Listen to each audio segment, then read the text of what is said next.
ئەو دوکانجارانەی لەناو بازاڕەکەدا کە سەرکاریان لەگەڵ پارەی وردەدایە تووشی گرفت بوون. جاری وایە کابرایە بۆ شەڵم کاکە دوان هەڵگرە بەخوا وردەنی بیگەنە شوێن دیاگرا خێردانەکە بەڕاستی بازار تاوەساو ینی ئیشمان ناڕوە. ئەمە دراوی 250 و هەروەها 500 دیناری عراقیە.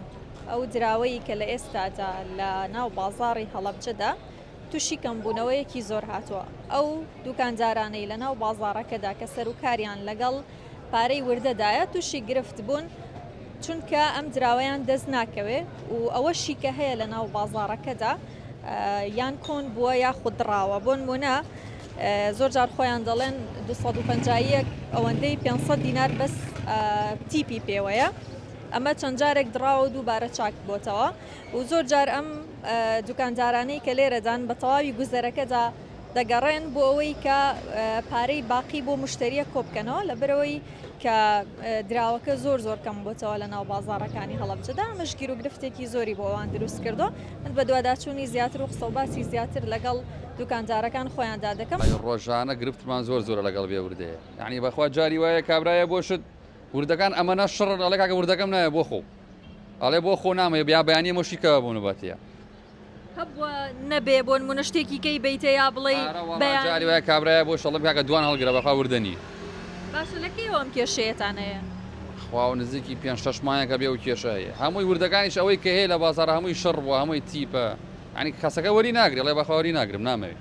هەبوو خۆشتان وەری نەگرن لە بەرەوەی ئەوەنەش بشڕ دوکاندار نابێ وەری نەگری لە مشتەکە جاری بە عجزە بڵێ بۆ لێم وەرناگری وڵاتر نایمە بۆلەوە. ئەڵێن 250 ماوەیەکی زۆرەکەم بۆتەوە. ئێوە وەکو کاسبکارێک کە سەرکارتان لەگەڵ پارەی وردایە تا چەند کێشی بۆ ئێوە؟ پێشەکی بەخێر بێن لە ڕاستی تا وردە زۆر کەم بۆتەوە لە ئاسێکی زۆر دابەزیەوە نەوە 250 دابەزیەوە ئیتر نازانم کێشەکە لە ئەوەیە کە تابع ناکرێت یانە هەر لە بازار نەماوە. ئێسمە ڕۆژانە من شاگردمەیەت بە سعات 2 ساعت دەگەڕێ بە شوێن وردە تا میقداریشی کەممان دەسەکەوێت.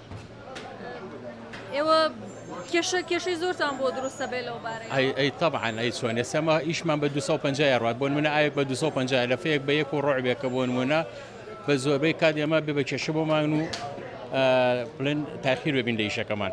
یانی ڕۆژ وایە من شاگردێک نی ساعتێک گەڕێت تا 20 زارمان دەسەکەوێت. هەتا بووە نەبێ لە بەردەسا بیەنەوە بە باقی بە خەڵک.